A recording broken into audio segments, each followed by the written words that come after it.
Praise the lord. ఈరోజు దేవుని వాగ్దానము, గొర్రెల కాపరి వలె ఆయన తన మందను మేపును, తన బాహువుతో గొర్రె పిల్లలను కూర్చి రొమ్మున ఆనించుకొని మోయును, పాలిచ్చు వాటిని ఆయన మెల్లగా నడిపించును. యెషయా గ్రంథము 40వ అధ్యాయము 11వ వచనము. సహోదరి సహోదరులారా, ప్రతి యుగంలోనూ అన్ని సమయాలలోనూ దేవుని ప్రజల విషయంలో ఇది సత్యం. గొర్రెల కాపరి వలె దేవుడు తన మందను మేపుతాడు. క్రొత్త నిబంధనలో యేసు ప్రభువు తాను మంచి కాపరినని చెప్పాడు. యేసు యెహోవా అవతారం అన్నదానికి ఇది ఒక ఆధారం.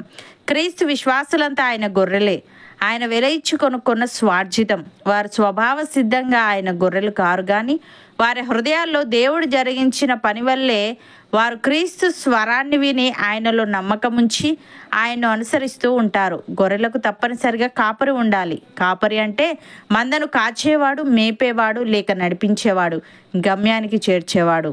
దేవుడే మన కాపరి అయితే మనకున్న అవసరతలేమిటో, మనల్ని ఎలా నడిపించాలో ఆయనకు బాగా తెలుసు.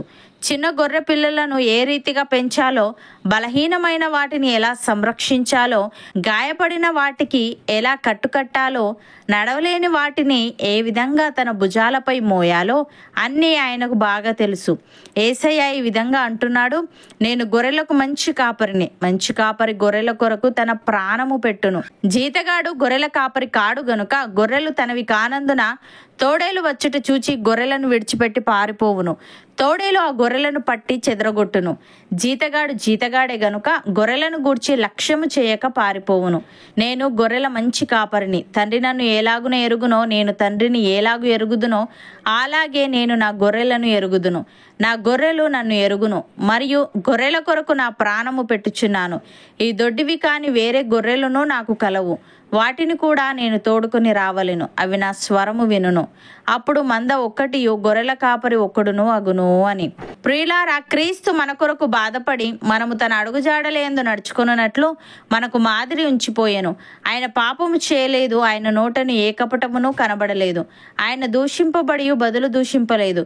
ఆయన శ్రమ పెట్టబడి బెదిరింపక న్యాయంగా తీర్పు తీర్చు దేవునికి తన్ను తాను అప్పగించుకొనెను. మనము పాపముల విషయమై చనిపోయి నీతి విషయమై జీవించినట్లు ఆయన తానే తన శరీరమందు మన పాపములను మ్రాను మీద మోసుకొనెను. ఆయన పొందిన గాయముల చేత మనము స్వస్థత నొందితిమి. మనము గొర్రెల వలె దారి తప్పిపోతిమి గాని ఇప్పుడు మన ఆత్మల కాపరియు అధ్యక్షుడునైనా ఆయన వైపునకు మళ్ళీ ఉన్నాము. అపోస్తలుడైన పేతురు ఈ విధంగా అంటున్నాడు, తోటి పెద్దను, క్రీస్తు శ్రమలను గూర్చిన సాక్షిని, బయలుపరచబడబోవు మహిమలో పాలివాడనునైన నేను మీలోని పెద్దలను హెచ్చరించుచున్నాను. బలిమి చేత కాక దేవుని చిత్త ప్రకారము ఇష్టపూర్వకముగాను దుర్లాభాపేక్షతో కాక సిద్ధ మనస్సుతోనూ మీ మధ్యనున్న దేవుని మందను పై విచారణ చేయిచు దానిని కాయుడి. మీకు అప్పగింపబడిన వారిపైన ప్రభువునైనట్టుండక మందకు మాదిరులుగా ఉండుడి. ప్రధాన కాపరి ప్రత్యక్షమైనప్పుడు మీరు వాడబారని మహిమా కిరీటము పొందుదురు అని.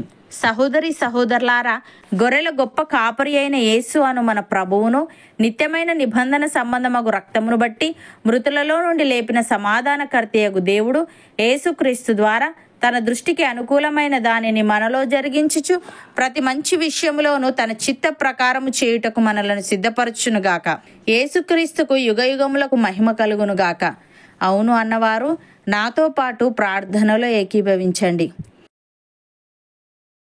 పరిశుద్ధుడా, ప్రేమగల తండ్రి, గొర్రెల కాపరి వలె నీవు నీ మందను మేపుదువని, నీ బాహువుతో గొర్రె పిల్లలను కూర్చి రొమ్మున ఆనించుకొని మోయుదువని, పాలిచ్చు వాటిని నీవు మెల్లగా నడిపించుదువని వ్రాయబడి ఉంది. తండ్రి, నీకు స్తుతులు. దేవా, నీవు మా కొరకు బాధపడి మేము నీ అడుగుజాడలేందు నడుచుకొనున్నట్లు మాకు మాదిరి ఉంచిపోయావు గనుక మేము నీ వైపే చూస్తూ నీలో ముందుకు సాగే వారంగా ఉండుటకు సహాయము దయచేయమని, నీ దృష్టికి అనుకూలమైన దానిని మాలో జరిగించుచు ప్రతి మంచి విషయంలోనూ నీ చిత్త ప్రకారం చేయుటకు మమ్మలను సిద్ధపరచమని, మాకు అప్పగింపబడిన వారిపైన ప్రభులమైనట్టుండక మందకు మాదిరులుగా ఉంటూ నీవు ప్రత్యక్షమైనప్పుడు నీవిచ్చే కిరీటమును పొందుకునే భాగ్యము మాలో ప్రతి ఒక్కరికి నీ దయచేయమని యేసుక్రీస్తు నామమున ప్రార్థిస్తున్నాము తండ్రి. ఆమెన్.